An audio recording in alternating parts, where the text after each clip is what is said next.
سارے کافر اکٹھے ہو کے آ گئے تھے، حضور کے گھر کا گھیرا ڈال لیا تھا کہ آج چھوڑیں گے نہیں، لیکن حضور ان کے سروں میں خاک ڈالتے گزر گئے۔ حفاظت اللہ نے اپنے محبوب کی ہے۔ بلکہ حضرت علی المرتضیٰ کو بستر پہ لٹایا، علی میرے بستر پہ سو جاؤ، امانتیں دے کے تم بھی صبح آ جانا۔ حضرت علی بھی سو گئے، حضور کی حفاظت تو ہے ہی ہے، حضرت علی بھی سو گئے۔ جب صبح اٹھے تو انہوں نے دیکھا یہ تو علی المرتضیٰ ہے۔ اللہ اکبر، بڑے پریشان ہوئے کہ حضور کدھر گئے۔ اچھا، کسی نے حضرت علی سے پوچھا کہ تمہیں کیسے نیند آ گئی؟ ننگی تلواریں لیے وہ گھر کے ارد گرد تھے اور آپ چادر اوڑے سوئے تھے حضور کے مغالطے میں، وہ آپ کو بھی تو نقصان پہنچا سکتے تھے۔ تو حضرت علی نے کہا، حضور نے کہا تھا علی میرے بستر پہ سو جاؤ، صبح اٹھنا، امانتیں دینا اور مدینے آ جانا۔ مجھے یقین تھا سوؤں گا بھی، صبح اٹھوں گا بھی، امانتیں بھی دوں گا، مدینے بھی پہنچوں گا، اس لیے کہ حضور نے فرمایا ہے۔ جب حضور نے فرما دیا ہے تو پھر ہو کے رہے گا۔ جب حضور ہجرت کرتے ہوئے جا رہے تھے نا، 100 سرخ اونٹ حضور کی گرفتاری کے لیے نام رکھا ہوا تھا۔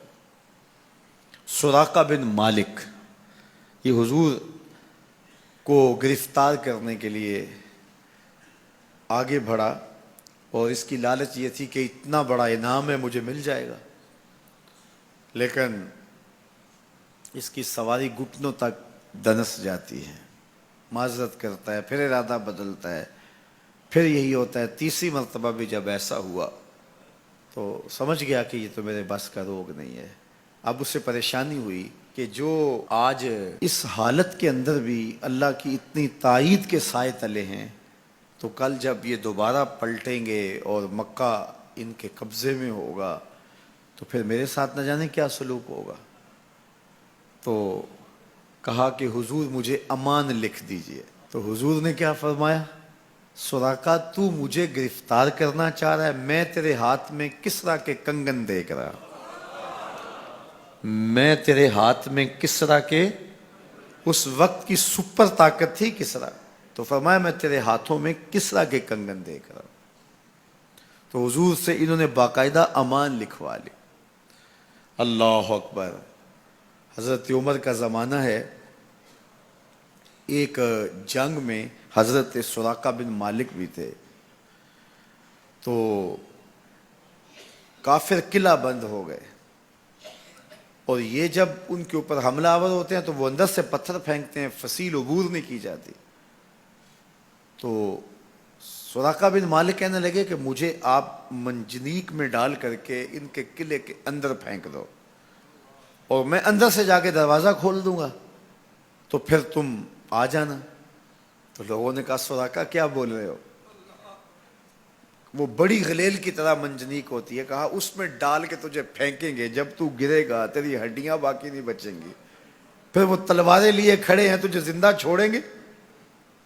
تو حضرت سراقہ نے کہا مجھے کچھ نہیں ہوگا، اس لیے کہ حضور نے کہا تھا تیرے ہاتھوں میں کسریٰ کے کنگن دیکھ رہا ہوں، ابھی تک کنگن نہیں آئے، جب تک کنگن نہیں آتے موت آ ہی نہیں سکتی ہے۔ یہ یقین تھا ان کا، یہ اذعان تھا ان کا۔ تو حضور کی حفاظت اللہ نے اپنے ذمہ کرم پہ لی ہے۔ سوال یہ ہے کہ باقی بھی اللہ کے سچے نبی ہیں، ان کی حفاظت اللہ نے اپنے ذمہ کرم پہ کیوں نہیں لی، اور حضور کی حفاظت اپنے ذمہ کرم پہ کیوں لی؟ باقی بھی کتابیں اللہ کی سچی منزل من اللہ کتابیں ہیں، ان میں تحریف راپ آ گئی، لیکن قرآن مجید کی حفاظت اللہ نے اپنے ذمہ کرم پہ لی۔ کیوں؟ تو اس کا جواب یہ ہے کہ اگر کوئی نبی شہید ہو جاتا ہے تو نیا نبی آنے والا ہے، اس کی جگہ کو پر کر دے گا۔ اگر کسی کتاب میں تحریف راپ آ جاتی ہے تو کوئی بات نہیں، نئی کتاب نازل ہونے والی ہے۔ حضور کی حفاظت اس لیے کی کہ اگر حضور بھی شہید کر دیے جاتے ہیں تو پھر حضور کے بعد تو کوئی نبی آنے والا نہیں ہے، اور کتاب اللہ کے اندر اگر تحریف کر دی جاتی ہے فَبِأَيِّ حَدِيثٍ بَعْدَهُ يُؤْمِنُونَ، تو قرآن کے بعد تو کوئی اور نسخہ نور نازل ہی نہیں ہونے والا، تو لوگ ہدایت، روشنی اور اجالا کہاں سے لیں گے؟ اس لیے اس کتاب کو بھی باقی رکھا گیا اور مصطفیٰ کی بھی حفاظت فرمائی گئی۔ حضور کے آنے کے بعد اتمام دین ہو گیا. انا خاتم النبیین لا نبی بعدی، میں آخری نبی ہوں، میرے بعد کوئی نبی نہیں ہوگا. اور میں نے عرض کیا 100 آیات قرآنیہ، 210 احادیث اور صحابہ، تابعین، ائمہ اور بزرگوں کے ہزارہ اقوال اس میں موجود ہیں.